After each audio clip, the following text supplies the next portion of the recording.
Good morning, Gospel Life Church. Welcome to the weekly devotional for today. I'm just going to focus in on part of the passage that we read Sunday for our scripture reading in Matthew 26.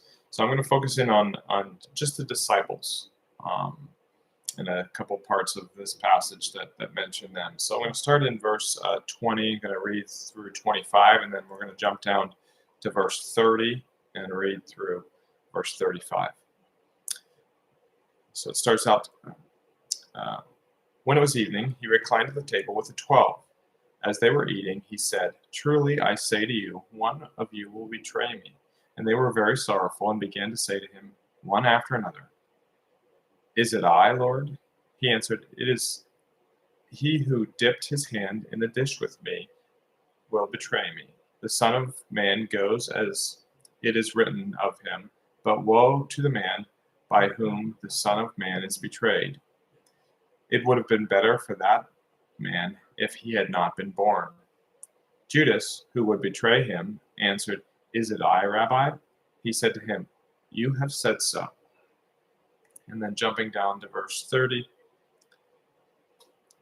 and when they had sung a hymn, they went out to the Mount of Olives. Then Jesus said to them, You will all fall away because of me this night. For it is written, I will strike the shepherd, and the sheep of the flock will be scattered. But after I am raised up, I will go before you to Galilee. Peter answered him, Though they all will fall away because of you, I will never fall away.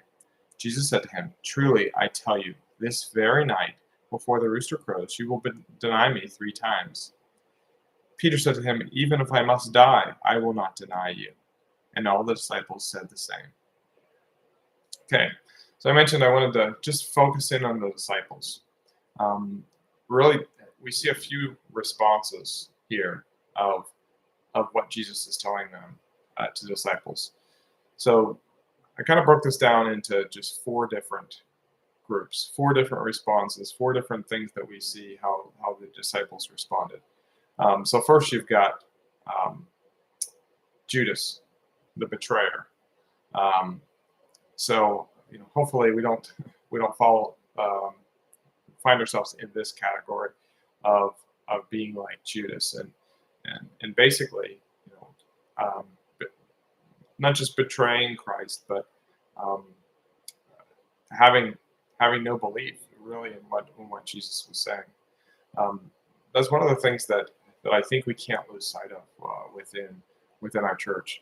There may be people within our body that aren't believers, and we have to be constantly making sure that we're sharing the gospel, reaffirming the gospel within even our own church. The next group is the doubters. So in the first part of the passage, you've got the disciples. They question Jesus. Is it I? Am I the one that is going to betray you? It seems a little funny because obviously Judas knew his heart, knew what he was going to do, but for the rest of the disciples to question, obviously they didn't question what Jesus said was going to be true, but they questioned. Perhaps they had wavering faith. In some ways, this can be a good thing. You know that you're fallen. You know that you're capable of this doubt. And we're all capable of falling from grace, being susceptible to sin or our old self, capable of really horrible things. I pray that that's not the case for us. I pray that we don't have that doubt, but it can be a realistic thing. And then as we look at what Jesus says to disciples, that they're going to fall away. So you've got the rest of the disciples just being easily scattered. Hardships come, and they can't. Their faith doesn't hold up. I think we could easily find ourselves here too. Are we willing to stand for truth when hardships come? Or what do I really believe in? If your faith is tested. Obviously the disciples here were believers. Obviously they did great things in the rest of the New Testament. God used um, many of them very mightily. Um, but they had this period of uncertainty, of falling away, of not knowing um, how to move forward, or not having the confidence in the words that Jesus had already given them. And then our last person here, and our last bucket is the overconfident um, person. So that's Peter. Of course, he says that he's never going to fall away.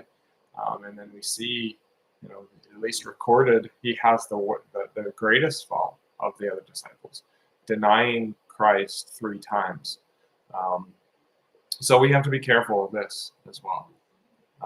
And this is probably, for many of us, the biggest thing that we need to pull from this passage. Because it's easy to be confident in your faith.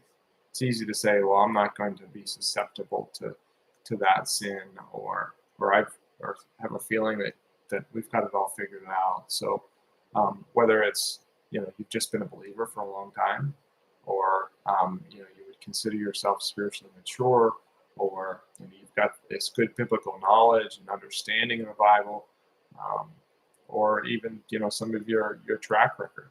How quick are we not to pray, not to be led into temptation? So we need to keep that in mind. We need to be praying about these things. We need to be learn from these examples in Scripture.